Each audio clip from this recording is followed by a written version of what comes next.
The Frozen North, Episode 24, our top 5 games we bought on a whim.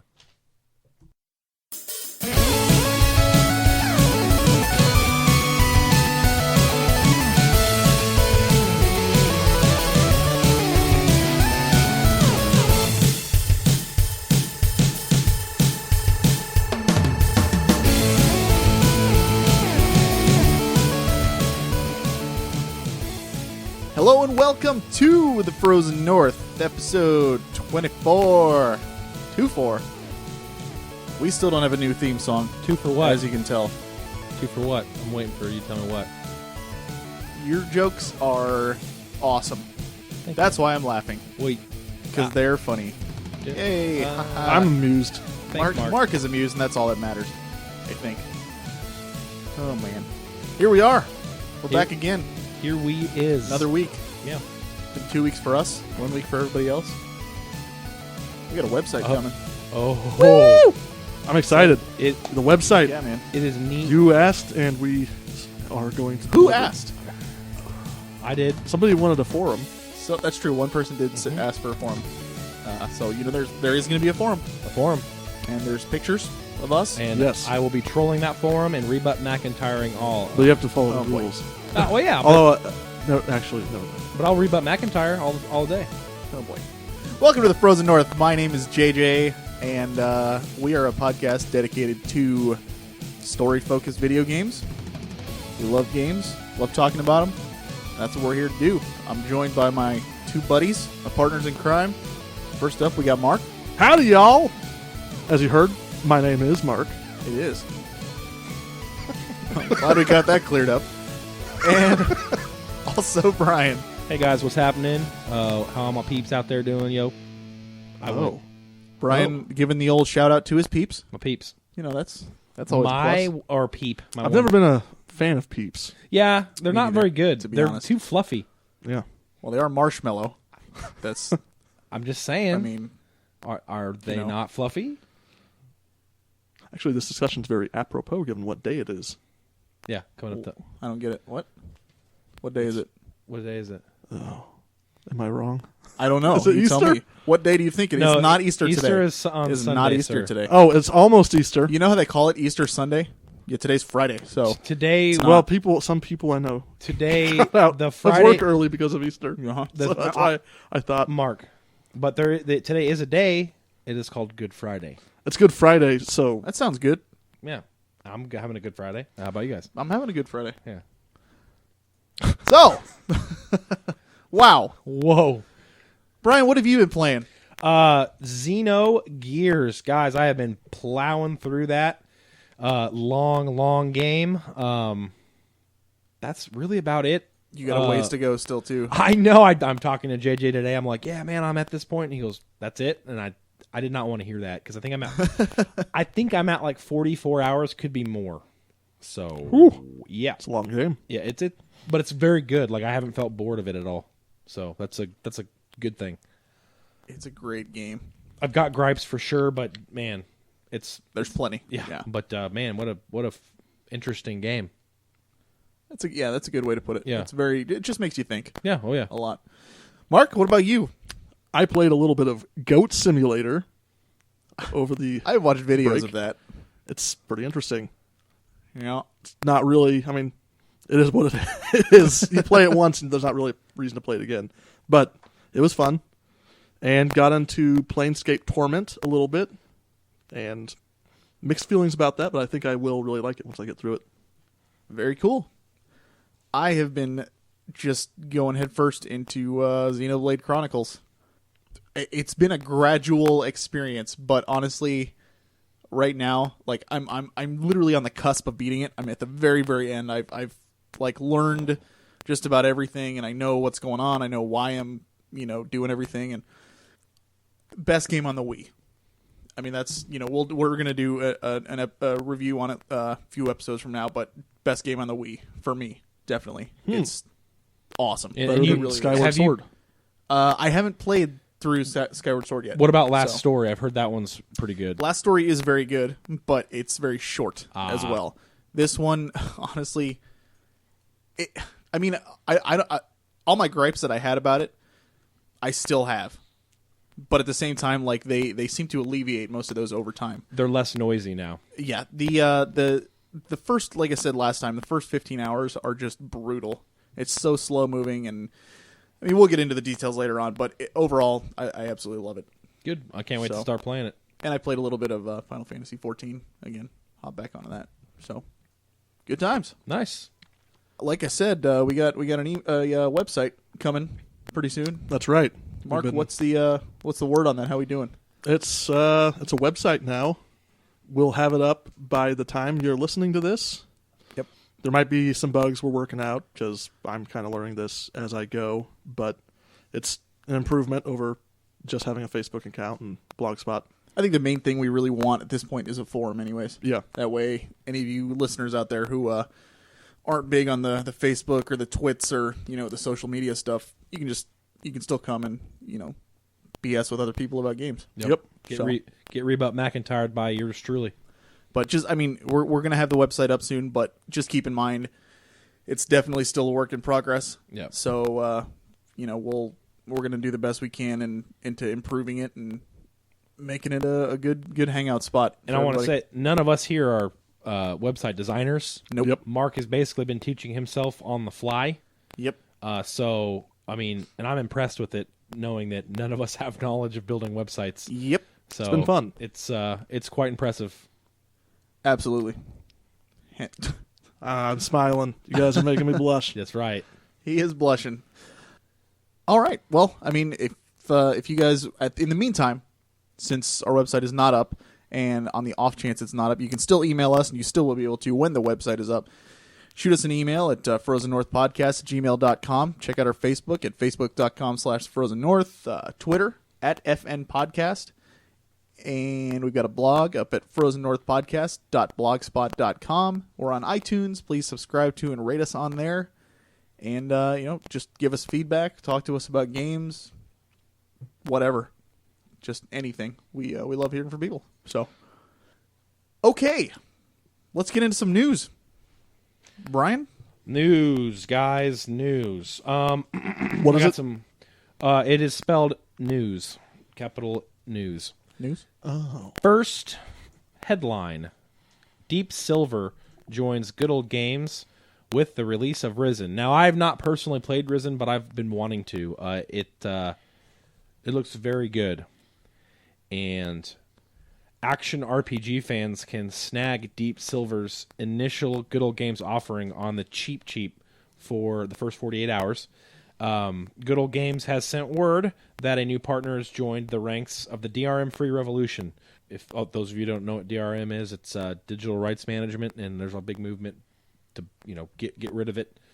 And Good Old Games is at the forefront of that. So it's always good when they can get new partners in there and basically strip down that whole "it's not mine, it's yours. You're letting you borrow it" mantra. So I'm excited for that. Seeing bigger developers join says that maybe this movement's going to start getting some steam. No pun intended. Okay, guys, moving on. Citizens of Earth, publisher Atlas, has made a name for itself bringing Japanese games like Persona to North America, but Citizens of Earth puts players in the role of the Vice President of the United States. Ooh. Developer Eden Industries ran a Kickstarter for the game last year. And despite not meeting its funding goal, Atlas saw something it liked and is bringing the game to the 3DS and the Wii U eShops. In the game's Kickstarter pitch, Eden Industries writes, Citizens of Earth combines the modern setting of humorous tone of Earthbound Nice. with the recruitment mechanics of games like Pokemon and Suikoden. I'm sold. Yeah. I want it now. Give Instead, it to me. instead of building a party of fantasy character heroes, as it occurs in most RPGs, the vice president builds a party made up of regular people with normal jobs like teachers, bakers, and used car salesmen. Sounds pretty cool. I want this game. I think it's like, I mean, the game itself sounds great, but I think it's even cooler and it's encouraging to know that like Atlas noticed this on Kickstarter and Yeah. was like, Yep. we're watching. We're looking to see what other people are putting out Yep. and willing to take these things, under their wing and do what they can to see that these things are getting made. Yeah. I think that's just so cool. It's I've actually seen that happen a few times Yeah, on Kickstarter. It's Right. it's like a round. even if you don't succeed in matching your goal, In talking, Meow, talking meow. too. Meow meow. My Bugs Bunny. did Bugs Bunny ever say meow meow? Well, one of those characters did. So yeah, even if you don't match your goals, Yeah. you've still put forth a huge media Yeah. campaign to get people looking at your game, and I mean those numbers are out there for people Yeah. to see. It's kind of a And if roundabout. you just fall barely short, publishers are going to say, "Hey, people want this." Now, and it's not, don't take that the wrong way. It doesn't mean that like everything that goes up there that isn't going to pass is going to get noticed. Right. Yeah. There's a lot of work that goes into it, and I think we've kind of gathered what we can from all the interviews that Mark has done with a lot of these Kickstarter campaigns, but there really is so much that goes in behind the scenes, and if you don't have your act together Yeah. before you even put it on Kickstarter, you're going to flop. You have to make sure the people that are putting money into this know that it is like there is a legitimate product, and that's kind of, I'm guessing, what Atlas saw, and they were like, Right. these people are serious and they want to do this. So I mean, it's cool to know that they're watching, but this is not a common occurrence, and I guarantee these It's guys rare. worked for Right. it. Absolutely. So I'm excited. Yep. It sounds cool. Yeah. The next article is something that's near and dear to my heart. I know Mark also is a big fan of this game, but Beyond Good and Evil. Ubisoft has been teasing fans about Beyond Good and Evil 2 development. Beyond Good and Evil 2 has been locked in development purgatory for several years. But that doesn't mean that creator isn't still thinking about the game. During a recent Rayman Legends livestream, and developer QA series creator Michael Ansel gave viewers a glimpse at series protagonist Jade's newest Right. design, which is exciting. Basically, the article of this explains that while it was not true that it's in development, it doesn't mean that Ubisoft isn't thinking about it. And I Yeah. loved the first one. This kind of upset me. Yeah, I mean, it's It's people are upset about Half-Life 3 not coming out. yeah. It's been 10 and a half years since the first Beyond Good and Evil. Yeah, and he's teased it multiple times that they're working on it, and They're not. nothing. And that was a great game, and I don't It know was. why they're. Did it I mean, I know the reviews were really well, and I even watched Mark play it. I know, a lot of people liked it. Did it do well? No. No, that's why Didn't? it's Okay. And it's actually because it came out right in between two Yeah. other huge Ubisoft games Yep. that had better marketing. Really? correct. It was just the That's unfortunate. It fell into marketing purgatory, unfortunately, Mark. Yep. Okay, the next article is my going to be a bit of a Microsoft bashing article, but let me preface that by saying that I'm not an Xbox hater. I'm not. Let me explain. So, Dragon Age Inquisition, there's a big announcement that it will have Kinect voice commands. First of all, if I am forced to buy a Kinect, first of all, I will not buy an Xbox One until either they give me the Kinect for free or they allow me not to buy it with it. And that's probably not going to happen. So the price needs to come down to the point where I feel like I'm getting that thing for free because I don't want it. And it's obviously not being used for anything other than a very, very expensive microphone. It really upsets me when games are like, it's got great voice commands. It's like, oh man, could we think of a cheaper way to maybe get voice commands in games? Maybe a mic that costs a couple bucks. Yeah. And I see that and they're touting it as like some sort of revolutionary thing. Like, oh, you can talk and the game will listen. Thanks. Yeah, that's not that's revolutionary. Why is that? Why?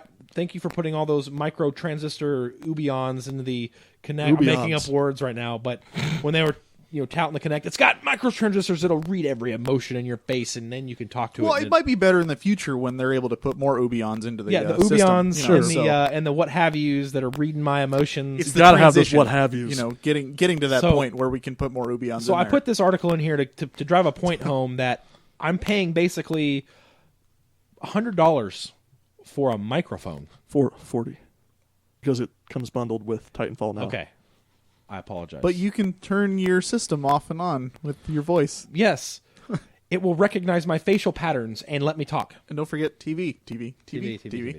I mean, I'm like I said, I'm really not an Xbox hater yet. I'm starting to get to the point where it's like What's the right price point for you? free. I mean, don't want it. What's the bundle There's no cost? features for it, so I don't. Why do I have to buy something that there's literally nothing? I can do voice commands. Awesome. That's a microphone. I don't think you should. I think maybe you should reword that. I don't Okay. think that would make you hate the Xbox I'm necessarily.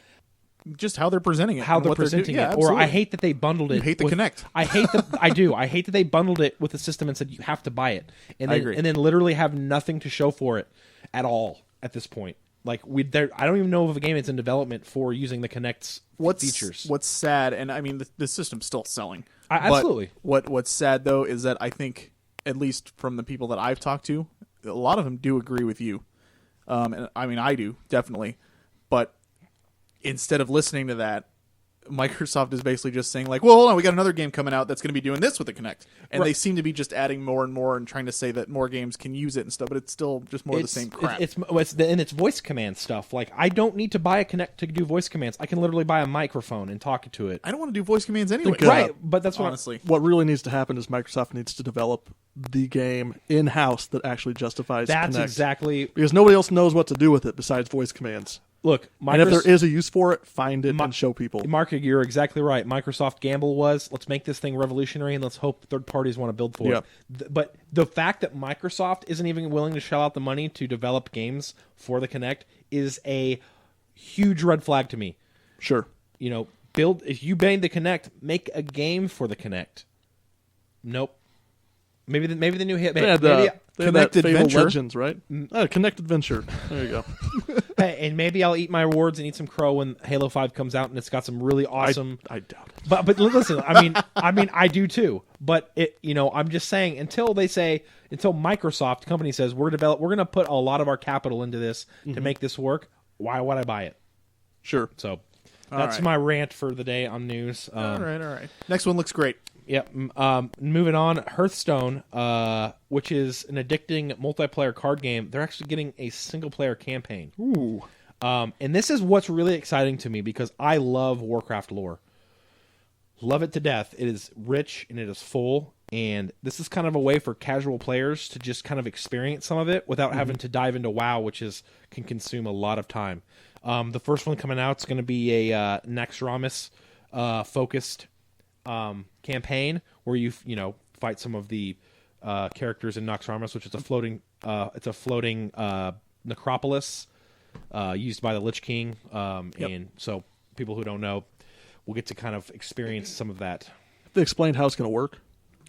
A little bit. From what I read in the article, you're going to be basically the characters you're fighting are going to have you're going to have little Voiceovers, cutscenes, right. voiceovers. I imagine it's just like how yeah. it is now playing against the computers, but they do it like in a specific order, tack on a little story. There's going to be know. exactly right. Yep. There's going to be like special cards, new hero cards.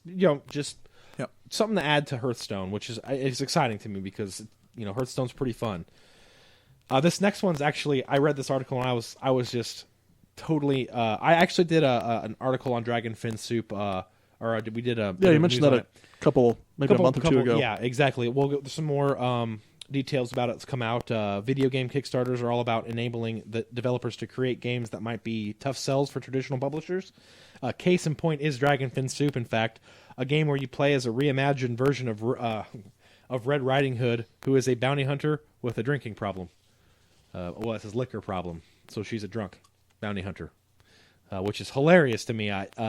Developer Grimbros has combined roguelike elements with tactical RPG to create a tale set in a dark, twisted fairy tale world. Dragonfin Soup is set upon the back of giant turtle dragon god Ashura, while players who will control Red Robin, who is confronts her dark past. Yum. No? Red Robin, yum. Okay. Yeah, All right. change. Wah, wah, wah, wah. Shut up. Okay, moving on. Borderlands, the pre-sequel. Very excited about this What? one. Yeah, What is JJ this gesture you're making? is making Sorry. That's JJ's not a PG gesture. JJ is making a dismissive gesture. So, buoy on you, sir. Just not a Borderlands guy. It'll probably look and play the exact same as the others. But it's going to be set on the moon. where that Ooh. big station was. The H for So every Hyperion. area is going to be gray instead gonna of be tan. It's going to be Listen to this hilarious. blasphemy. It's a pre-sequel, guys. A pre-sequel. So it's a prequel.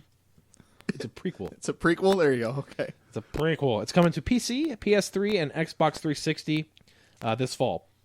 So it is on its way, guys, and I am muy excited. That's how I feel about that. Wow, That's- shipped me on Borderlands. Shocking. Send your internet hate via the Frozen Everyone North loves podcast. Borderlands. What's the Yeah, I don't. man? Although this is Wait. kind of like it's not the same developer. It's not. It's kind of like doing the Batman Arkham Origins thing, where Right. they kind of were like, "Hey, take our baby and make a game." I don't dislike Borderlands, honestly, but it's not. It's not your kind of game. I don't really We care about a understand. prequel. It's a pre-sequel, not a prequel. What? It says it right here. A pre-dash. What is a pre-sequel? That's the name of the game. Borderlands? The pre-sequel will move the action from the surface of Pandora to the planet's satellite. The 2K Australia-led title takes place before Borderlands 2, but after Borderlands 1. It's a pre-sequel. Get it? So it's like Borderlands 1.5. It's a sequel to the first game, but a prequel to the second game. Oh, okay. That makes it sound cooler. Basically, Handsome Jack's story. Can't wait. Gotcha. Well, that actually might be interesting. Okay, now I'm going to go on some good news and some kudos to Microsoft. I did bash them earlier, but I do like to say that I'm not an unfair guy.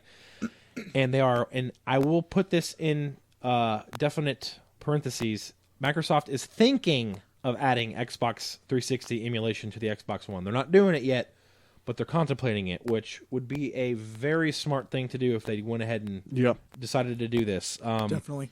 There's some challenges, obviously. Well, and the biggest challenge for Microsoft is it's going to cost money. Right. And we all know that they're not about that. And the Xbox 360 was, I think, PowerPC based. Yes, And this it is was. x86. Yep. And I know how they could save money. Stop developing the Kinect. You bring up a very valid point, JJ. That's making the money. I would. Because I people would are forced to buy it. that's true. I would much rather have backwards compatibility than the a Kinect. Yeah. Yep. And it was a shame when we learned the new gen consoles will lack backwards compatibility. I think we all knew it was coming, but Sure. it makes it a tough decision whether to keep or sell old consoles and games when transitioning to new consoles. We all know that. For the Xbox One, that may change as Microsoft confirms that Xbox 360 emulation for the new consoles. Now, Mark brought up this really, really good point when I was talking about the PlayStation's PlayStation Now network. He's like, Microsoft's going to follow suit, and this appears to be their basically copycat Yep. maneuver. They're good at that. Why wouldn't they? Well, and I mean- Mark was absolutely right. That was a brilliant idea. I don't know if Microsoft's actually going to do streaming. I think they're actually trying to figure out a way to actually get the hardware. Which is Going. weird. To Because so their you buy the whole- game for real instead of streaming it and paying for a No, I know, but Yeah. their whole spiel before about wanting to do everything online, anyways. Right. Yeah. So I don't know. I mean, either way, I mean, they say emulation, so it could go. It could honestly go either way. It could be like cloud emulation. But even if it is something physical that you have to buy or something, or like an adapter or whatever, Mm-hmm. you know what? I think it's a good idea, and I think they should do it. I absolutely agree. So It's a smart way to go. But that's your news, guys. I hope you enjoyed it. I know I did. I certainly did. That's my new sign off. Did you like it? just Yeah, no. I hope you guys liked it. Oh boy. Yeah. Real quick, I want to just because this is we're getting down to the wire. I want to plug a couple of things. First up, I know we talked about it the past couple episodes, but the Speed Gamers are doing their indie game marathon April 25th. So TSG.TV, go check them out and donate to a great cause. Watch some great video games and listen to some awesome commentary. So I know I'll be watching for sure. And also the Suikoden Revival Movement. They're doing their event on April 23rd. We talked about them a little bit. oh yeah, this is The Twitter event where this there's is the one I insist everyone does. absolutely. If you don't, I'm going to send you all hate mail. There you go. Just check them out on Twitter at Suikoden Revival, or you can go to their Facebook at facebook.com/Suikoden Revival, and all the details are there. But literally, it's just go to their Twitter and you just blast the people on the list that they have there with "Bring us more Suikoden." Yep. So, I think it's cool. I think it might have some sort of a positive impact. Oh, is this? What? Wait, It's got to. this is Yeah. the movement where we try to reduce the number of characters. Inaccurate. That is not what it Ryan? is. No, I'm just kidding. This is why we can't have nice things. You know, I just Razmark. Unbelievable. No, it does look exciting, and I got to learn Twitter. at the very There's nothing least, to learn. You just at the very least, give Europe the first Suikoden game on PSN. Come on, guys. true enough. Yeah, definitely. That way they can. You know what? If they got that, if they were able to buy it and play it, I guarantee you there would be. I mean, there's a whole market over there of people who would be like, Yeah. "Oh my gosh, this is what we've been missing. I want the rest of these games." Yep. It'd be awesome. Anyways, top 5. Moving on to our top 5. Top All right. 5. Here we I go. like this one. I like This putting one's this one together. And then they'll all each have stories to them, which is nice. That's Definitely. that's why I like this one. Oh, you got leaflets for the news also? Brian's got little tiny printouts. of all Says show the guy notes. who writes paragraphs for everything. I have the vision of I have the vision of an eagle What? because that's really What, small. Because everybody what knows- font size is that? Everybody knows eagles carry pamphlets. But it's really small.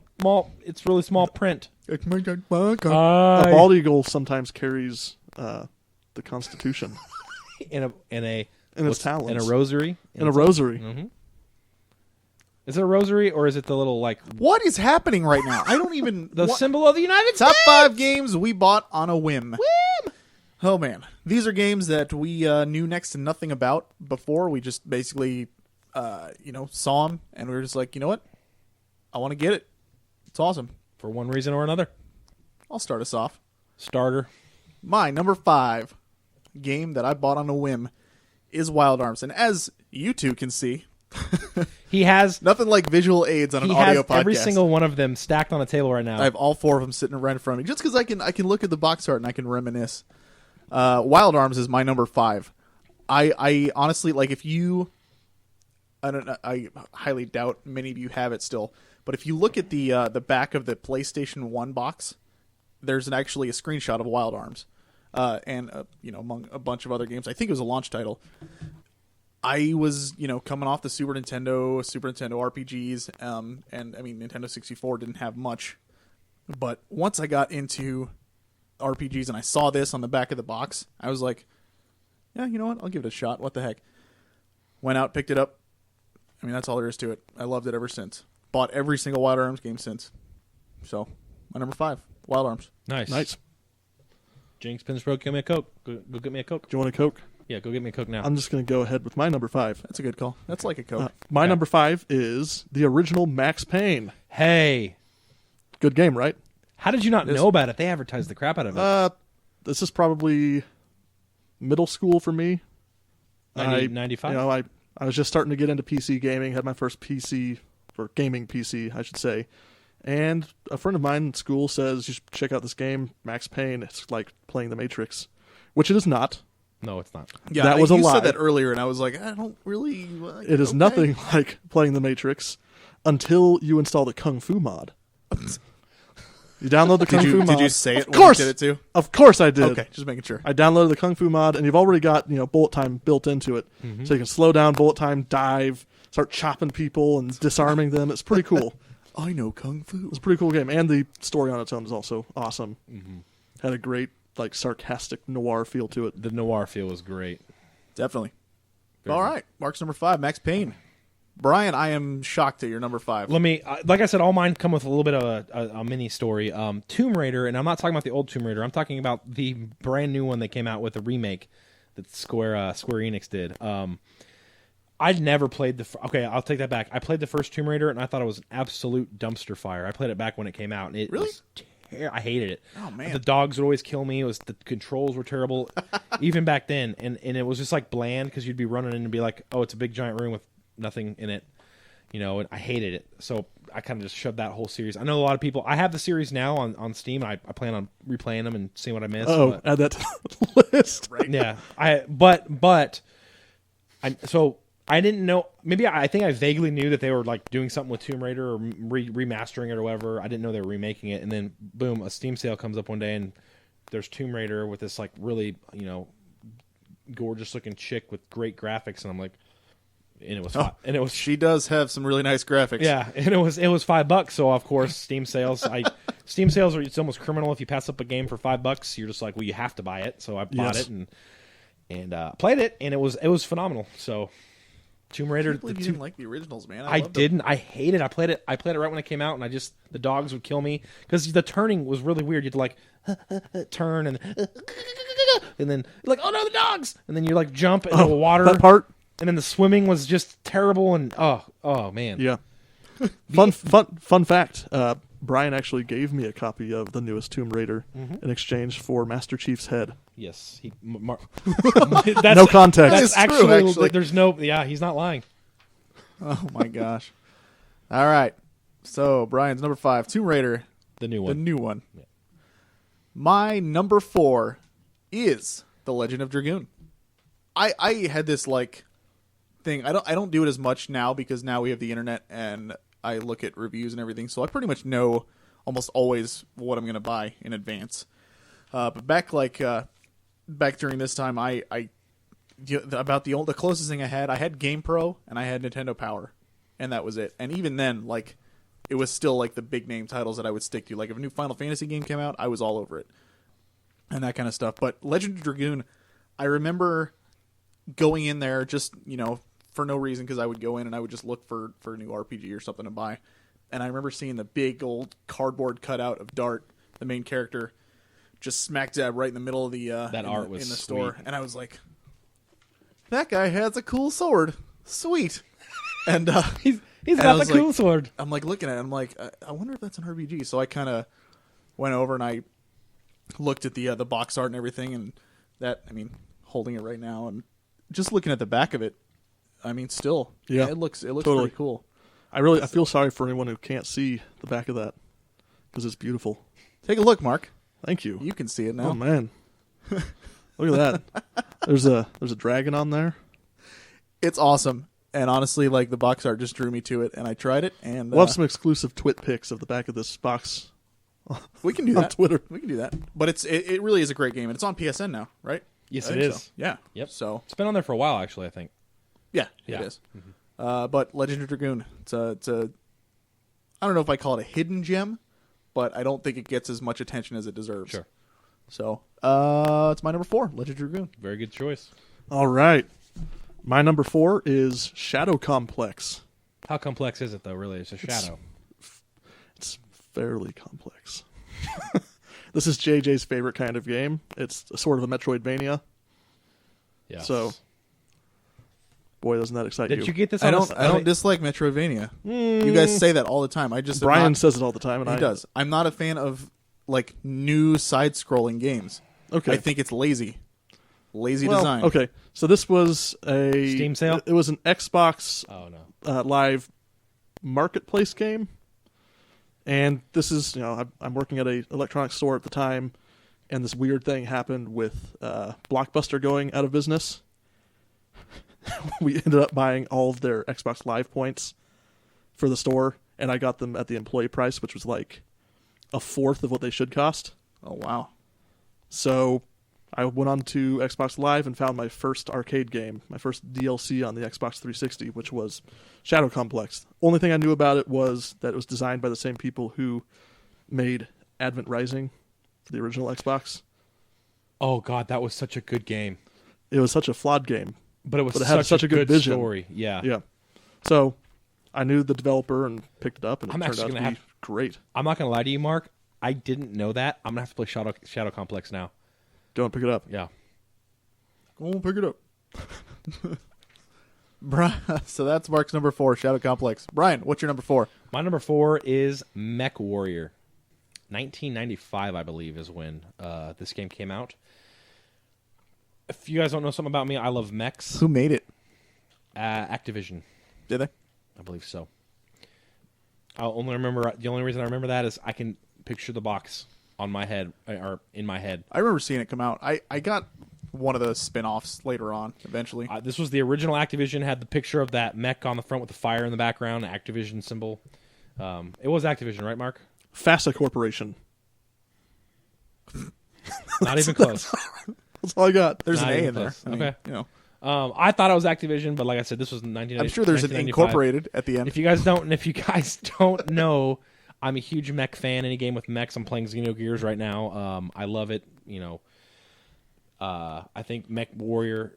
You were right. It was published by Activision. I knew it had Activision and on the box. The developer of that particular one was Dynamix. Gotcha. Okay. Anyway, You're not crazy. that game is what fostered my love for mechs. I looked at like some old videos of it. It is rough to look at, but man, when you're in the powers, there was different sizes, and you're in this field, and you're just in this powerful mech, and just fond memories. I think I actually don't remember where I got it from. I think my dad took us to Comp USA one day, and I saw it, and Dad, can I get it? And sure, got it. Comp USA. That dates me right there. Good old Comp USA. Yeah. Oh, man. Mech Warrior is my number 4. All right. Number 3 for me is Lunar, Silver Star Story. I never had the chance to play the original on what was it, Saturn, Dreamcast, one of those two.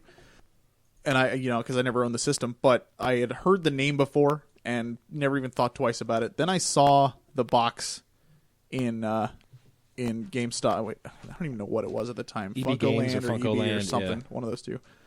The game store nearby. Yeah. And I mean, this is again another one of those trips that I took up there where I was just like, I want to get a game, not sure what I want to get, and I'm in there and I'm looking around and I see this box up there, and I mean, you guys are looking at it right now. It's a beautiful box. If you go look at this thing online, like it literally, Working Designs is just, well, they were amazing with the stuff that they put out, because all the collectibles and little trinkets and stuff that they put in there was just so cool.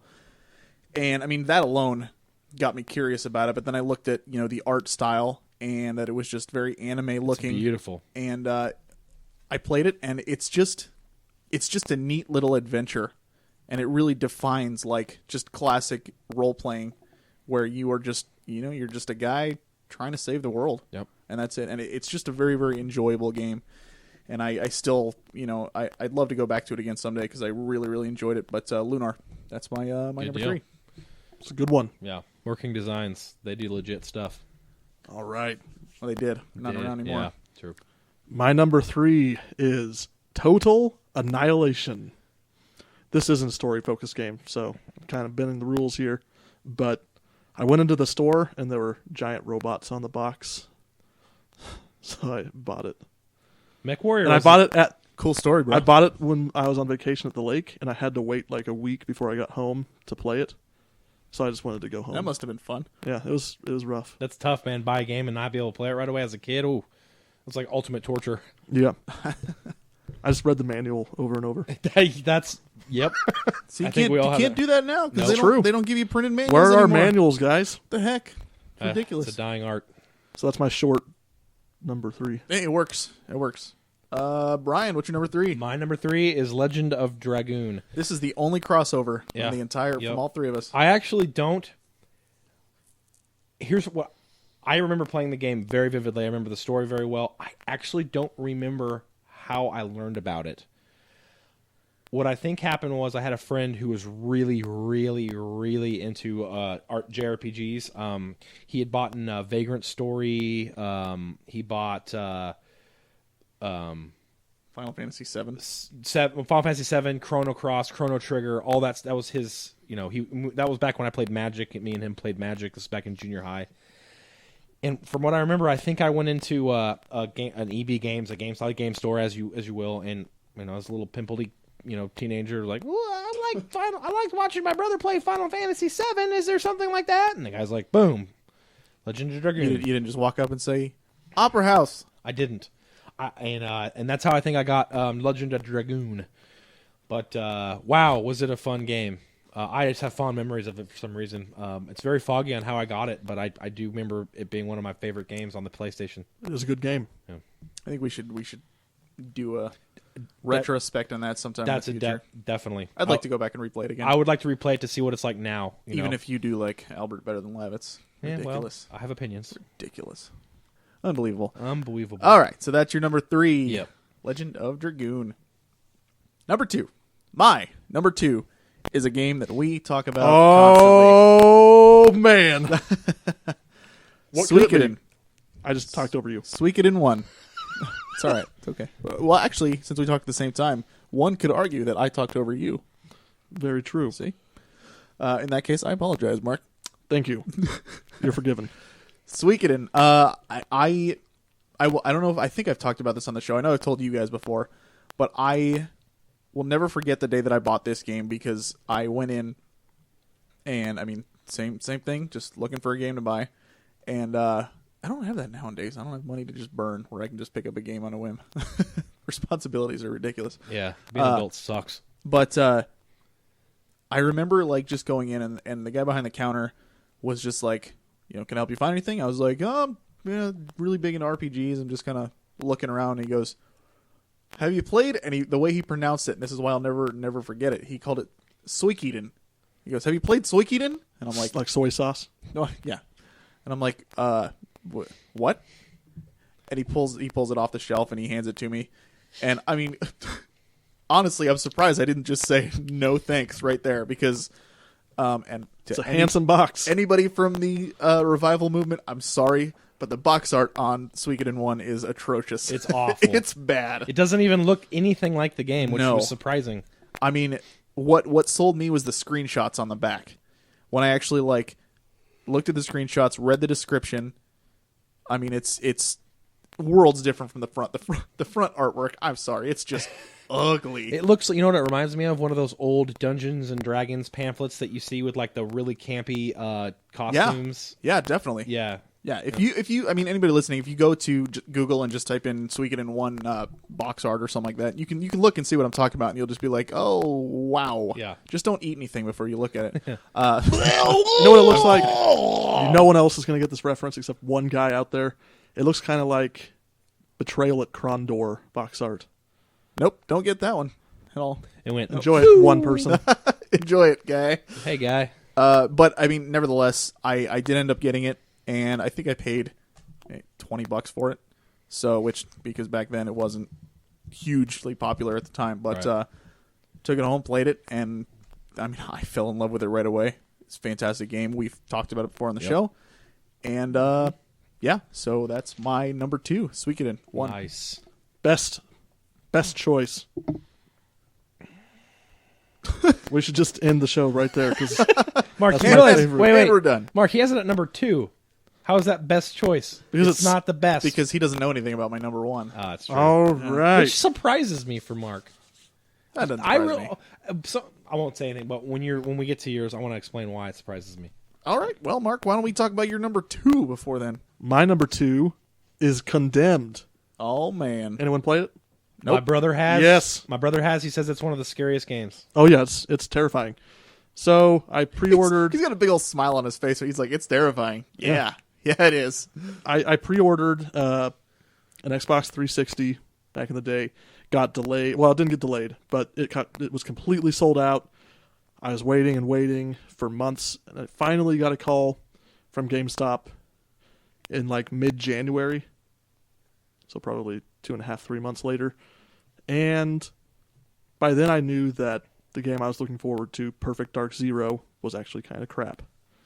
So I went looking for a new game and came across Condemned, and I just loved the look of it, so I picked it up. And later I found out that it was from the same guys who did Shogo Mobile Armor Division, Wow. which is one of my favorite. Actually, I should have put that on my list, but no, I can't change it now. Never played it. There was like a little $10 thing at Target that had Shogo and Septerra Core. Oh on my it. God. Yes, my brother had that. Yeah. Oh, what a shocker! You I didn't play think it. he's beaten Septerra Core, but I don't think he ever got through Shogo. But Shogo's I pretty remember good. that 2-pack. Yeah. I remember it vividly. So later I found out that and loved it even more. Very cool. Mark's number 2, Condemned.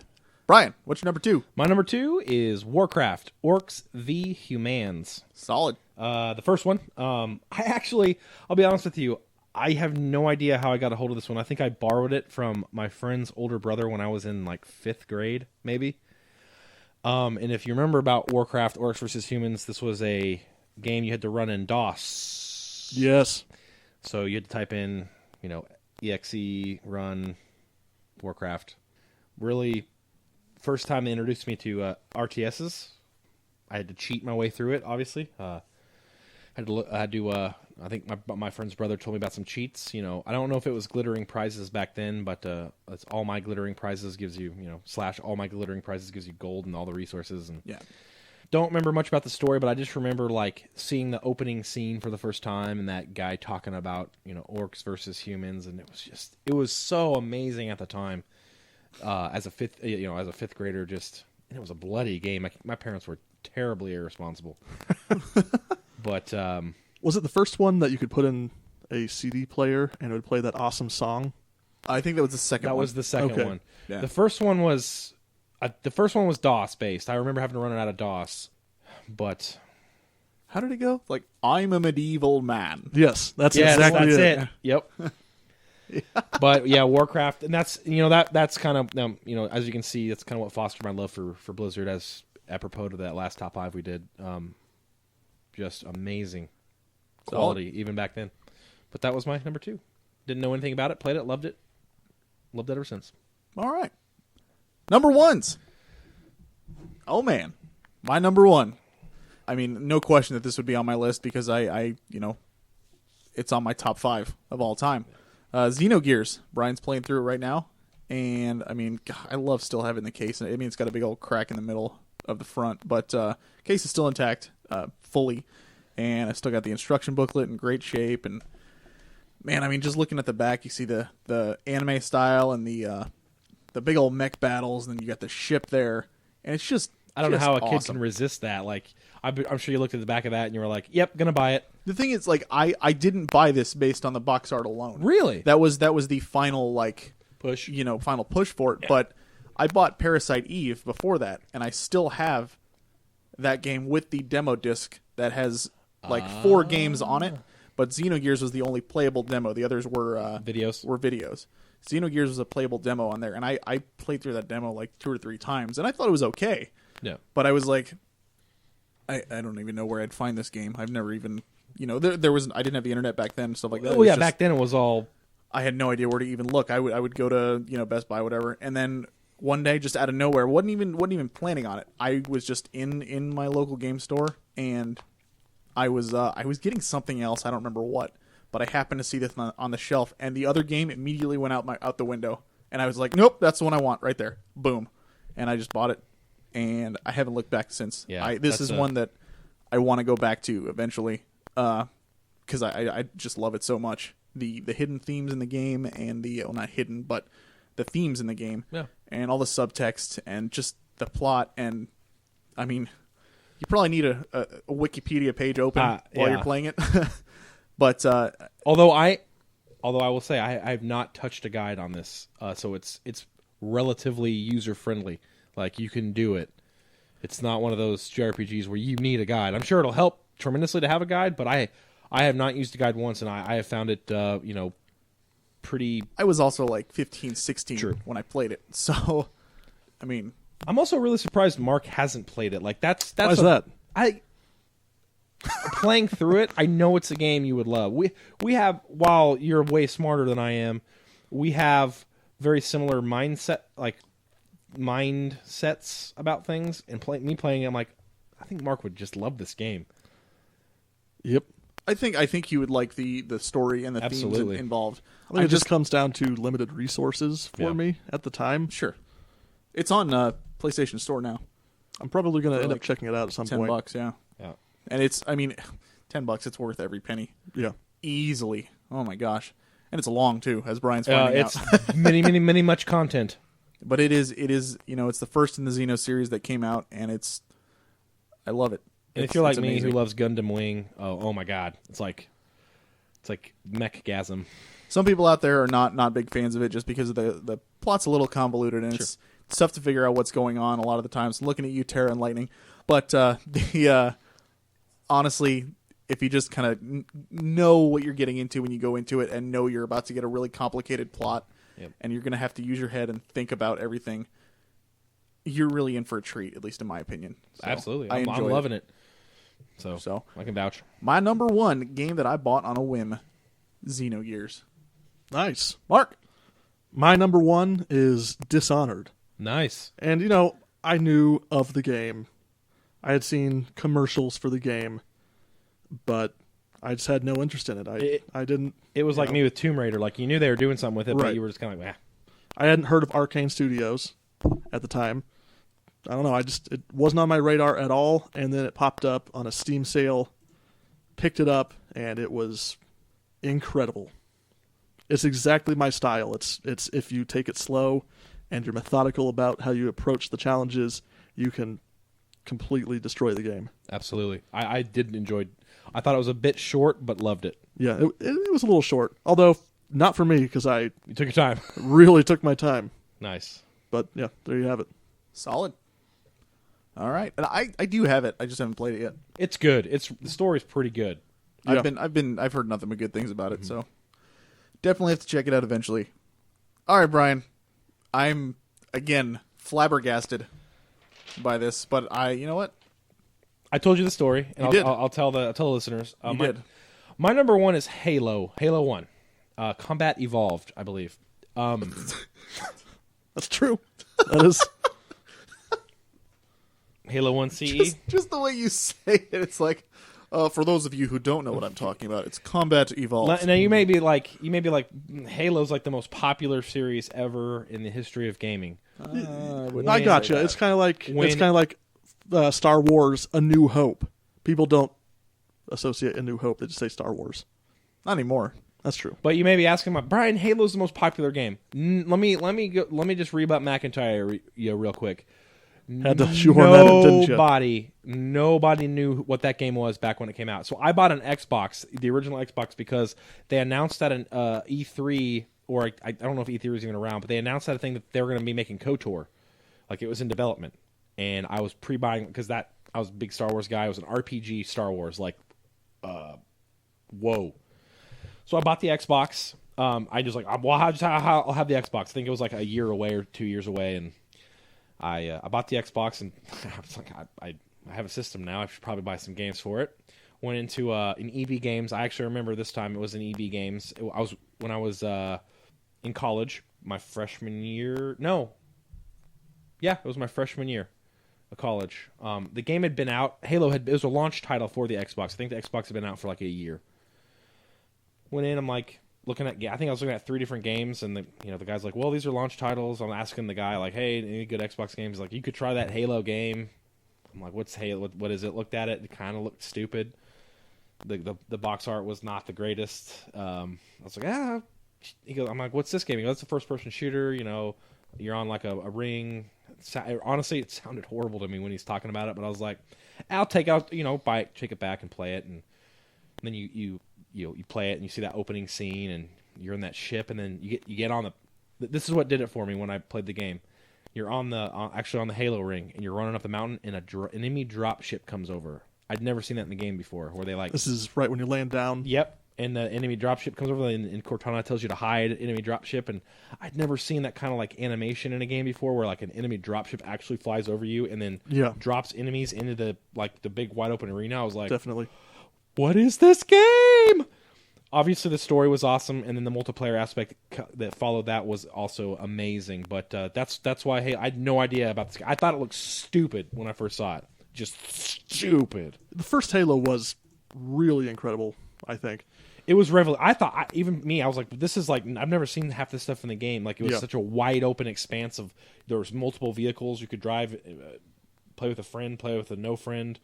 Play with a no friend.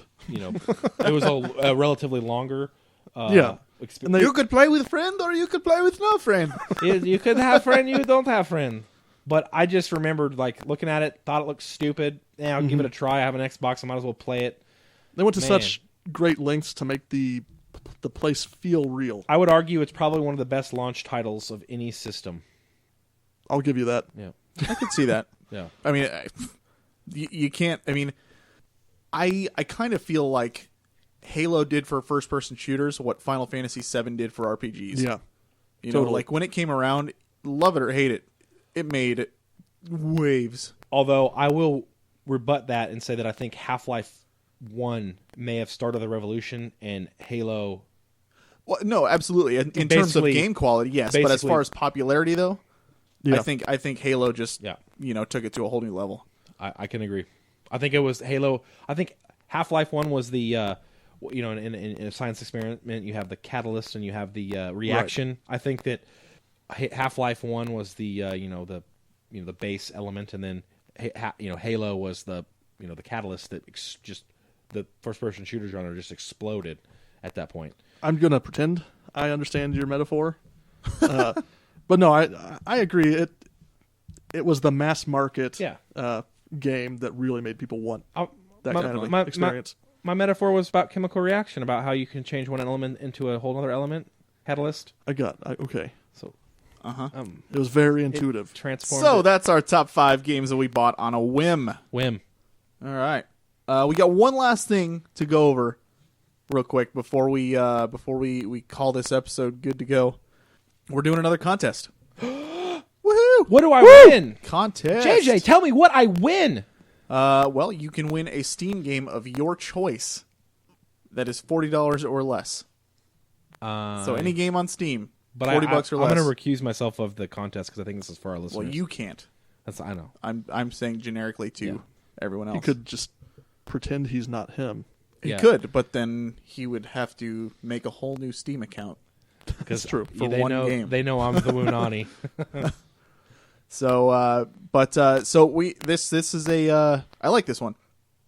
It helps us. It helps you, and win-win. It gets for you everybody. gaming. Heck yeah, That's man. the first thing and foremost thing. Plus, I mean, there's so many games on Steam, and originally we were gonna look at it and be like, what game can we give to people? But then we were like, well, we can gift people games. We don't want to give them something they already have. So $40 or less. There's hundreds of games you can choose from on there. That is ridiculous. What are we You get doing? Dishonored and all the DLC probably. Probably. Probably. And if you wait till a Steam sale, holy crap. Yeah. You could buy like 100 games during a Steam sale. Well, no. It's one game. It's one game. But I mean, you could wait till the Steam sale and get like Sorry. a top tier Yeah. game. It's not that, Mark. Mark is making promises unless he's paying for it. One game that's $40 or less. Mark. There you have it. Jeez. So how about some details on the contest? JJ, tell me what the details of the contest are. Oh, man. All you have to do is you have to go to any website or social media, whatever, not our website, please. And basically, you just have to pimp out our show. Just, put a post up there on a message board, on your Facebook, whatever, saying check these guys out, or even if you want to say avoid these guys, they're terrible. As long as there's a link to us. I mean, just get our name out there. That's it. All you have to do is send us a screenshot showing that you said something about us somewhere, and shoot us an email with that screenshot at frozennorthpodcast@gmail.com. That's it, and then you're entered. Yeah. The cool thing is you can do this 3 times and get 3 entries. Yep. So if you've got, the only stipulation is that it obviously has to be 3 different screenshots. Yeah. So, but all you have to do is just shoot us an email at frozennorthpodcast@gmail.com with your 1 to 3 screenshots of you pimping out our show, and you are entered into the contest 1 to 3 times. So then episode 26, we will basically put all the entries into a hat or bowl or something, and we will draw at random, and that winner will get, like I said, a Steam game of their choice that's $40 or less. Yeah. And extra points to somebody who writes, Brian on the Frozen North podcast is the greatest human being in the world. Extra points if you convince someone to send Brian hate mail. I love hate mail. Feed it to me like a... I want to point out, a lot of contests are kind of bogus because the odds are so astronomical that you're not going to win. Yeah. But we have a relatively small listener base, so your odds are actually quite good. Absolutely. That you could win a $40 game of your choice. Yep, absolutely. And even so, you're helping us get our name out there, which is great for us. We can get more traffic to the site when we get it up, and get more people talking about games, which is I think the goal everybody wants goal. anyways. I think it's safe to say, Mark, that you have a 20% chance to have a 100% chance to win. I don't I'm gonna know not comment about on that. Oh. But we will announce that winner, like I said, on episode 26. We will email them after we announce it and say, you won. That person will then have 2 weeks to get back to us with their Steam info. If they don't respond to us within 2 weeks, which is be the next time we record, there's going to be a runner-up that gets chosen. Okay. And if that runner-up doesn't respond to their email within 2 weeks, then Right. blah, blah, and so on. Go So on, yeah. I would imagine the person It's a free. It's a free, pretty free game. absolutely. Like it's like 100% free. So, put simply, screenshot 1 to 3 of them. Email us at frozennorthpodcast@gmail.com, pimp our show, and put in the, what should they put in the message header? Contest? Just contest? Yeah, or Screenshot contest. screenshot Yes. contest. Yep. There we go. Screenshot Contest. And then There we go. obviously in the subject put the screenshot. And you know what? If you want to do more than 3, you'll only get 3 entries. But if you want to do more than 3, you're more than welcome to. We would appreciate it. Sure, absolutely. But yeah, that's it. If you have any questions, just let us know. I think it's pretty self-explanatory. But we're here to facilitate all your needs All of your needs. regarding the contest. Okay. You spoke over me, Mark. You cut me off. I apologize. No, I appreciate that. Thank you. All right, with that, I think that's about it for episode 24. Do you guys have anything else? Anybody? My butt hurts. Well, there's that, you don't even- and there's that. I don't even know how to. I'm uncomfortable. You were the one who wanted. Now we're all uncomfortable. You were the Thank one you. who moved from my side, Mark. Hey, Yep. I can't be turning my towards you. I don't even know what that. All right, so thank you very much for listening. We appreciate it, and keep on gaming. Keep on gaming. Keep on saying.